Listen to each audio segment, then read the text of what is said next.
तो ज़रूरी है कि एक सघन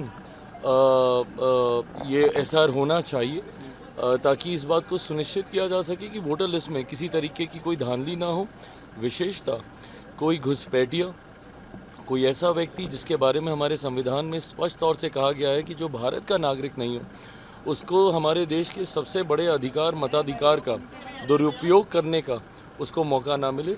इस सोच के साथ जब बिहार में भी एसआर हुआ था हम लोगों ने इसका स्वागत किया था। देश भर में ये होगा, ये जानकारी हम लोगों को पहले से ही थी। अब जितने राज्यों में होने जा रहा है मुझे लगता है कि ये एक सशक्त लोकतंत्र के लिए ज़रूरी है। आपके हिसाब से जननायक कौन है? उधर अखिलेश यादव को बोला जा रहा है, राहुल गांधी को बोला जा रहा है। मेरी समझ में नहीं आता कि इस तरीके से, मतलब आप इतने बड़े हो गए हैं, आप इतने बड़े हो गए हैं कि आप अपने आप को आप जननायक मानने लग गए हैं।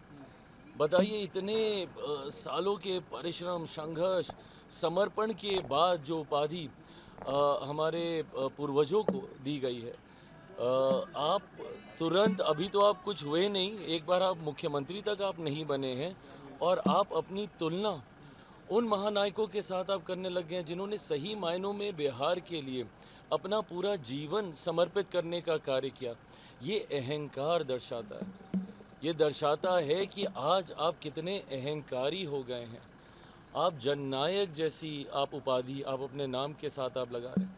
हमारे राज्य के जननायक भाई कर्पूरी ठाकुर जी थे, लोहिया जी थे, जेपी थे, इन लोगों को हम लोगों ने देखा है उस भूमिका में, और आज आप इस तरीके से इस उपाधि का आप इस्तेमाल आप कर रहे हैं। और क्या ज़रूरत है आपको इस उपाधि की? अरे प्रभु, एक बार मुख्यमंत्री बनकर कार्य करके तो दिखाइए। देश ने, प्रदेश ने तो कभी आपको मुख्यमंत्री के तौर पे नहीं चुना। आपके परिवार ने जिस तरीके से जंगल राज बिहार को देने का काम किया, वो समय और आज का समय पलट कर कभी बिहार की जनता ने आपके ऊपर विश्वास नहीं किया।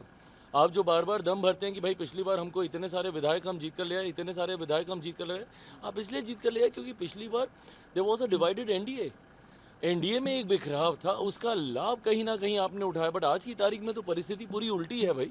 आज की तारीख में जहां एक तरफ एक यूनाइटेड एनडीए है और वहीं डिवाइडेड महागठबंधन देखने को मिल रहा है। इस बार तो आपका हार, जैसे हम लोग अपने बारे में बोलते हैं कि एक ऐतिहासिक जीत की ओर हम लोग अग्रसर हो रहे हैं, एक ऐतिहासिक हार की ओर महागठबंधन अग्रसर हो रहा है।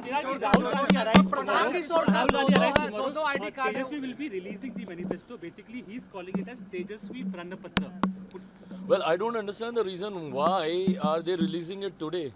If Rahul ji is coming tomorrow, and I'm happy that finally he remembers my state and he is coming back, because there was a time where because of SIR he made a lot of hue and cry over this.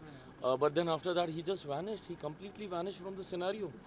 When there was a collapse that was taking place within the alliance of Mahagठबंधन, that time also he was nowhere to be seen. So finally I am happy that eventually he is coming back to my state. But then if he is coming tomorrow, why are they releasing the manifesto today? Is there a issue between the central Congress leadership and the state leadership? Is it only because of the state leadership that this manifesto has been agreed to? Or there are disputes between central Congress leadership and the state Congress leadership? That I don't know. That is time will tell. But I don't find this amicable setup that when he's coming tomorrow and they're doing this today. MGP's manifesto being called as Tejasvi Pranpatra. How do you look at this? So of course, I mean, when you saw those posters and those backdrops and the hoardings when they were released, when the press conference was taking place to announce LOP Bihar Vidhan Sabha as the CM face, that time also we saw that it was only his face which was there throughout the hoarding. I don't understand that how the cadre of other parties is going to take this, because if their leaders' pictures are not there, I don't think it's a motivating factor not to see your leader's picture on the hoarding and on the and now when they are calling it out and out one person focused manifesto, so it is for the others to react and comment on who are so called the important part of that alliance. Prashant Kishor sir, उनका दो राज्यों में प्रशांत किशोर का sir दो राज्यों में बना हुआ है सर वोटर आईडी कार्ड बना हुआ है, पश्चिम बंगाल और बिहार में। उस पर क्या अब बताइए, दूसरे पे उंगली उठाने वाले, दूसरों को नैतिकता की दुहाई देने वालों का खुद का हाल ये है। जब खुद के घर शीशे के होना तो दूसरों के घर पे पत्थर नहीं उछाला करते।